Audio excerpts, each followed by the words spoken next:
Bismillah. Sallallahu alaihi wasallam Rasulillah Sayyidina Muhammad bin Abdullah wa ala sahbihi wa ala qala musannif rahimahullah wa nafa'ana bihi wa bi fitari yamini qala an Abdullah bin Umar radhiyallahu anhu qala Rasulullah sallallahu alaihi wasallam idza kana al-ma'u qullatan lam yahmil al-khabas wa fi lafaz lam yanjus akhrajahu al-arba'a wa sahahahu Ibnu Khuzaimah wal Hakim Ibnu Hibban ila akhir qala radhiyallahu anhu. Kemarin telah dijelaskan tentang air. Kita tarik sejarah air.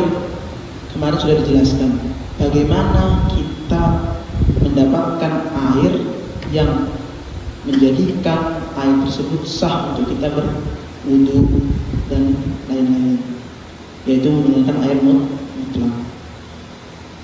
Kembali kita ulang, kita jelaskan kembali masalah tentang air. Sebenarnya hukum air itu ada. Air mutlak itu sudah jelas. Yang 7 air kemarin sudah disebutkan, seperti air hujan, air sungai dan 7 lainnya itu adalah air yang mutlak. Nah, nanti ada pembahasan beda ketika air dari ke-7 hal tersebut masuk ke wadah, masuk ke ember. Air sungai di pegunungan, ketika masuk dalam botol aqua maka dikatakan air aqua. Sudah beda namanya. Ketika air masuk, air gunung, air sungai gunung masuk ke dalam botol mineral, maka namanya juga sudah beda. Nah, itu yang dikatakan namanya air mutlak. Nah, kita bahas kembali tentang hukum air. Hukum air itu terbagi menjadi 4. Penting ini supaya kita sah semuanya. Yang pertama hukum air yaitu tohir, mutahhir, suci dan dia mensucikan. Perlu kita ingat, kemarin sudah dikatakan apa? Air itu tidak najis, tapi menjadi najis karena kemasukan najis. Yang pertama tohir, mutahhir, suci, mensucikan. Berarti apa? Air yang tidak terkena najis. Seperti apa? Seperti air mutlak yang kemarin sudah dijelaskan, ada 7 air kamar mandi dan lain-lainnya. Selagi air tersebut tidak dimasuki dengan najis, maka hukum airnya suci, bisa kita gunakan untuk bersuci. Yang kedua, tohir ghairul mutahhir, suci tapi dia tidak dapat mensucikan. Air ketika kesentuh dengan sesuatu yang dapat mengubah namanya, maka bisa menjadi tidak suci. Suci tapi tidak bisa untuk kita bersuci. Contoh, air 1 ember, bisa nggak kita buat bersuci? Bisa. Tapi ketika kemasukan bubuk kopi, apakah air tersebut bisa untuk kita gunakan bersuci? Tidak, karena cirinya sudah beda. Bukan air mutlak lagi, tapi air kopi. Gambaran simpelnya, kita punya air 1 gelas, sebesar gelas. Boleh nggak kita gunakan wudhu air segelas? Bisa. Rasulullah pernah melakukannya. Rasulullah dari riwayat pernah melakukan wudhu tidak lebih dari 1 botol aqua yang kecil, gelas kecil, namanya ka'ab, ya namanya gelas cakir. Rasulullah pernah melakukan itu. Ada air mutlak, air pegunungan contohnya, atau air kamar mandi, masuk ke dalam gelas yang besarnya segini. Kemudian bisa kita gunakan untuk bisa. Tapi ketika kemasukan teh atau kopi, gula yang sampai merubah sifat air tersebut, maka apa yang terjadi? Maka air tersebut tidak bisa kita gunakan untuk bersuci atau berwudu dan lain-lain. Nah, ini penting.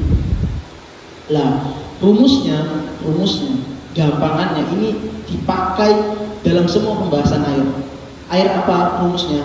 Intinya Nabi SAW menjelaskan, tidak, innal ma' la yunajjisuhu syai'un illa ma ghalaba ala rihi wa ta'mih wa launi. 3 ini menjadi kunci kalau kita mau cari air. Sesungguhnya air tidak menjadi najis karena kejatuhan sesuatu kecuali berubah warnanya, berubah baunya dan rasanya. Ingat, warna, rasa, bau. Tiga hal ini menjadi kunci patokan kita dalam cari air. Ketemu air, dilihat dulu baunya, rasanya, warnanya. Kalau berubah, maka tidak bisa kita gunakan untuk bersuci. Kita cium bau kotoran ayam, berarti air tersebut tidak bisa kita gunakan untuk bersuci. Hukumnya najis. Kemudian ada air, kita cium bau teh, bau kopi, bau mawar, maka air tersebut tidak bisa kita gunakan untuk bersuci karena sudah apa? Sudah berubah warna, rasa, dan baunya. Ini rumus, sampai kapanpun air rumusnya ada tiga ini. Kalau mau tahu air itu suci atau tidak suci dari rasa, bau, dan warna. Kemudian yang ketiga ada tohir, mutohir, makruh. Suci, hukum airnya suci, mensucikan, bisa untuk menggunakan bersuci, tapi hukumnya makruh. Kan sudah dijelaskan lama. Ada wajib, ada haram, ada makruh, sunnah, ada mubah. Nah, yang ketiga ini masuk kepada makruh. Apa itu makruh? Dikerjakan tidak mendapatkan dosa, dikerjakan tidak mendapatkan dosa, ditinggalkan mendapatkan pahala. Apa air yang hukumnya makruh? Adalah air musammas. Air musammas itu apa?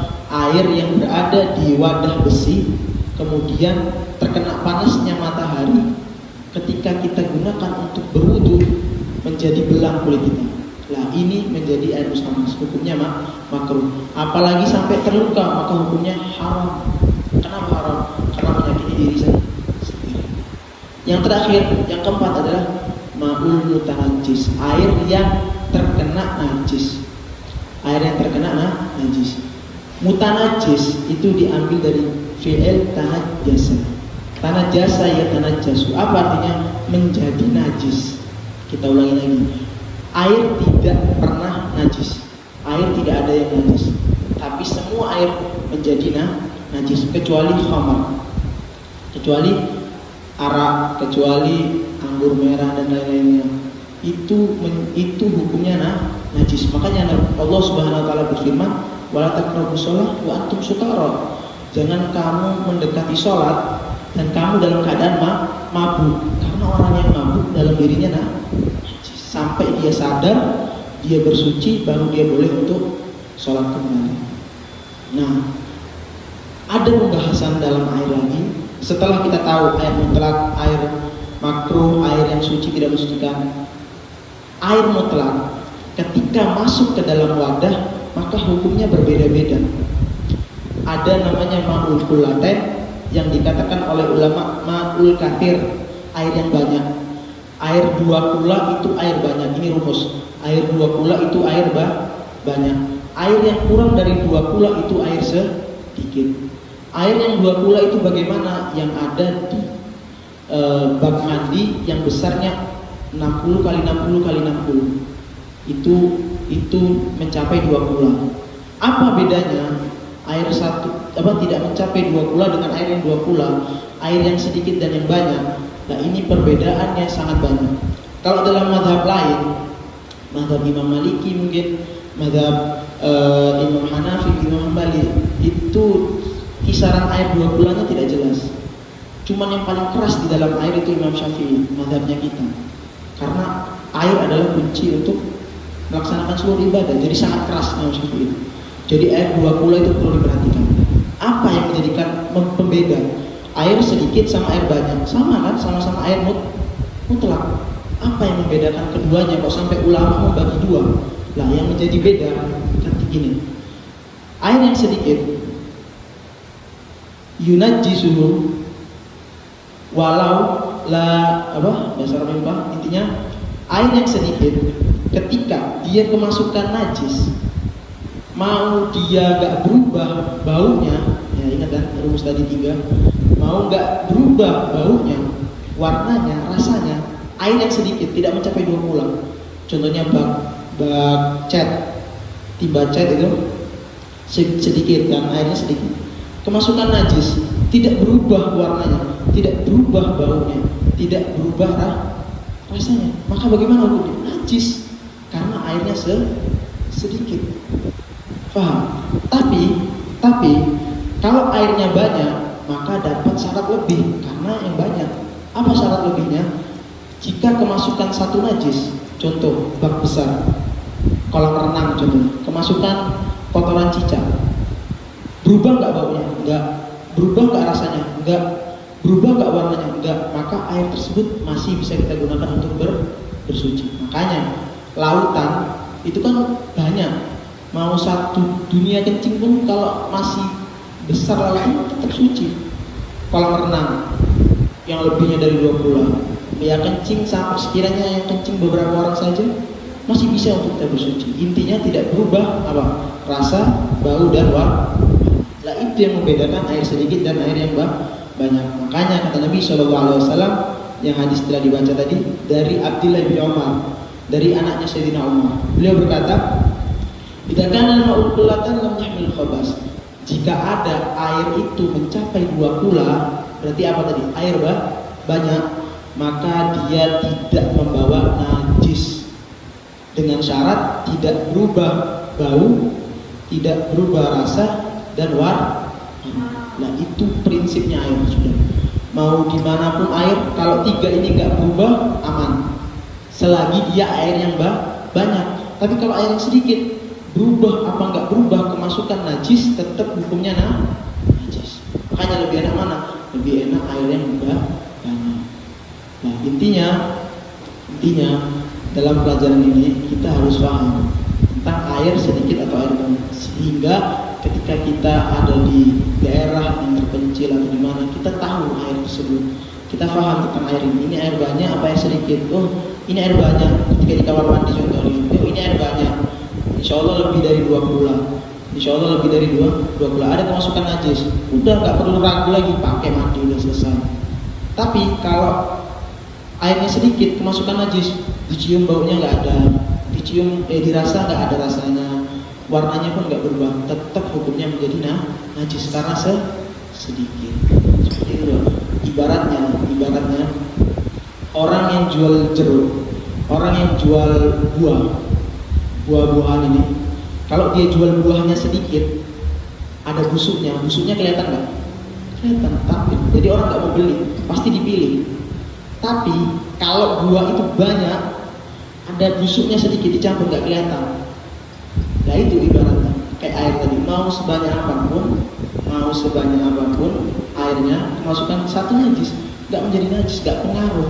Karena apa? Karena banyaknya air. Itu juga majelis ilmu, begitu juga pengajian. Kata Nabi SAW, Islam itu tegak karena berjamaah, karena banyaknya jamaah. Maka dikatakan tidak kumpul orang itu lebih dari 40 kecuali sudah ada kasihnya Allah. Dalam arti apa? Ini semua orang busuk, semua orang hatinya jelek, ada satu yang baik, maka semua doanya dikabulkan oleh Allah SWT karena satu yang baik. Begitu juga air yang banyak, satu najis saja masuk, tapi nggak berubah ini dan lain-lainnya, maka air tersebut masih bisa kita gunakan untuk bersuci. Wallahu a'lam bishawab.